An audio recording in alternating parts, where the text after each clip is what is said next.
A recent announcement coming out of the United States is that a ferret has been cloned. This is the first clone of a U.S. endangered species. Scientists have cloned the first U.S. endangered species, a black-footed ferret, duplicated from the genes of an animal that passed away over 30 years ago. The slinky predator named Elizabeth Ann was born on December 10th, and the announcement was made on Thursday. This ferret is cute as a button, but of course, unlike the domestic ferret foster mother who carried her into the world, she's wild at heart. You might have been handling a black-footed ferret kit, and then they tried to take your finger off the next day. She's holding her own, she's doing well. This ferret was born and is being raised at a Fish and Wildlife Service black-footed ferret breeding facility at Fort Collins in Colorado. She's a genetic copy of a ferret named Wilma, who passed away in 1988 and whose remains were frozen in the early days of DNA technology. Cloning eventually could bring back extinct species, such as the passenger pigeon. For now, the technique holds promise for helping endangered species, including a Mongolian wild horse that was cloned and last summer born at a Texas facility. Biotechnology and genomic data can really make a difference on the ground with conservation efforts. The team was biotechnology focused, and of course, their intention is to ensure that endangered species are conserved. They are working along with non-profit organizations to coordinate the ferret and horse clonings. Black-footed ferrets are a type of weasel easily recognized by a dark eye marking resembling a rubber's mask. Charismatic and nocturnal, they feed exclusively on prairie dogs while living in the midst of the rodents, sometimes vast burrow colonies. Even prior to cloning, black-footed ferrets were a conservation success story. They were thought to be extinct. They were also thought to be victims of habitat loss or as a result of rancher shellings or being toxically disposed of as a result of eating prairie dog colonies that would have made rangelands less suitable for cattle rearing, until a ranch dog named Shep brought one that had passed away home in Wyoming in 1981.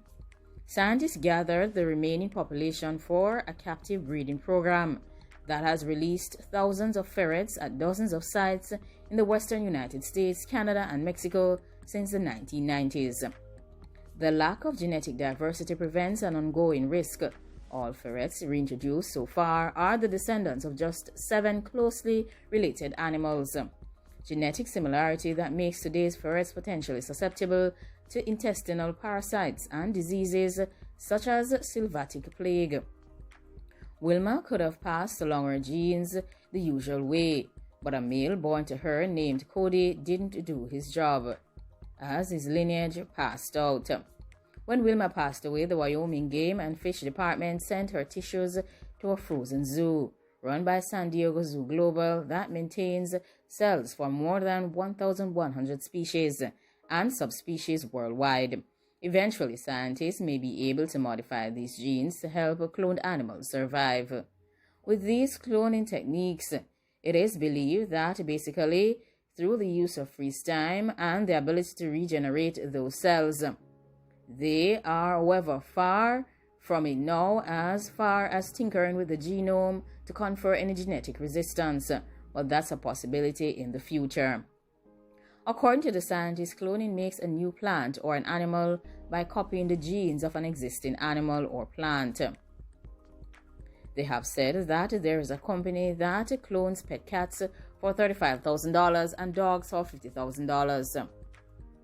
They also cloned a Przewalski horse, a wild horse species from Mongolia born last month. Similar to the black-footed ferret, the 2,000 or so surviving Przewalski's horses are descendants of just a dozen animals.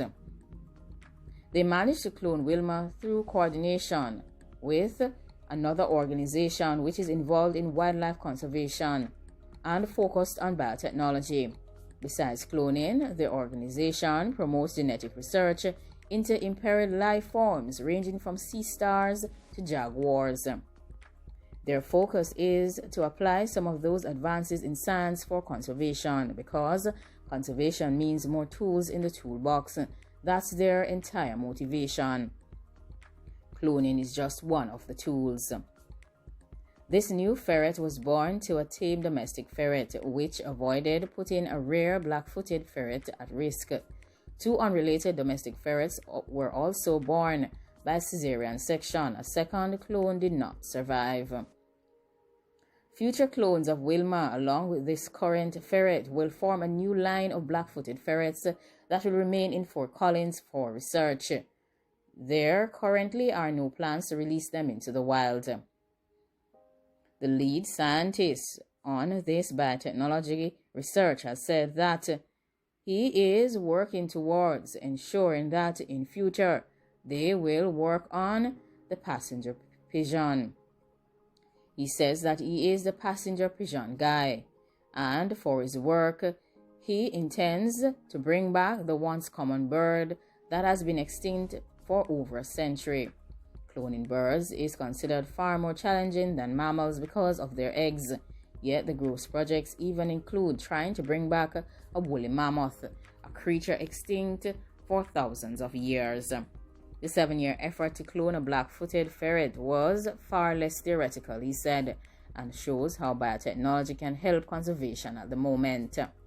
In December, there was a camper that was loaded up and driven to Fort Collins with the lead scientist's family on hand to see the results firsthand.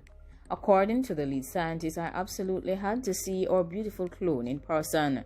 There's just nothing more incredible than that. Like, comment, share, and subscribe. Let me know what you think about this incredible cloning of a black-footed ferret that was extinct 30 years ago.